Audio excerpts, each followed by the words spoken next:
Football infrastructure ಬಗ್ಗೆ ಮಾತಾಡ್ಬೇಕಂತಂದ್ರೆ Saudi ಈ ಸಾರಿ guarantee ಕತಾರ್ಗೆ ಹಿಂದೆ ಹಾಕೇ ಹಾಕ್ತೈತಿ.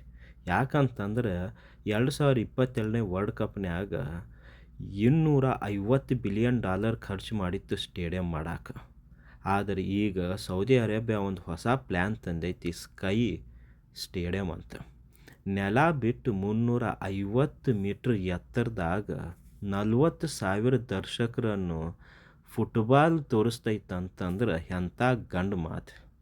ಅದು ಏನಪ್ಪ ಅಂತಾರೆ ಲಕ್ಸುರಿಯಾಗಿ ವರ್ಲ್ಡ್ ಕ್ಲಾಸ್ ಫೆಸಿಲಿಟಿ ಜೊತೆಗೆ. ಇಲ್ಲಿ ರೊಕ್ಕದ ಹೊಳಿನ ಹರಿಯಾಕತ್ತೈತಿ. ಈಗ 15 ಸ್ಟೇಡಿಯಂ ಮತ್ತು ಹಂಗೆ ಮಾಡಾಕತ್ತಾರ ಅಂತಂದ್ರೆ ವರ್ಲ್ಡ್ ಕ್ಲಾಸ್ ಫೆಸಿಲಿಟಿ ಜೊತೆ ಕೊಡಾಕತ್ತಾರ. ಇದು 2034 ಫುಟ್ಬಾಲ್ ಏನೈತಲ್ಲ, ಬರೇ ರೊಕ್ಕದಾಗ ಹರಿದು ಹೋಗಂಗೆ ಕಾಣ್ತೈತಿ. ಇಷ್ಟು ರೊಕ್ಕ ಐತಪ್ಪ ಇವ್ರ ಹತ್ಯಾಕ, ಎಣ್ಣೆ ಮಾರಿ ರೊಕ್ಕ ಖರ್ಚು ಮಾಡಾಕತ್ತಾರ ಅಂತಂದ್ರೆ ಇವ್ರಿಗೆ ಏನು ಕಡಿಮೆ ಆಯಿತು. ಇಲ್ಲಿ ರೊಕ್ಕದ ಹೊಳೆ ಅಂತ ಹರಿಯೋದು ಗ್ಯಾರಂಟಿ ತಮ್ಮ. ನೀವು ಹೇಳ್ರಿ ಹೆಂಗೈತಂತ.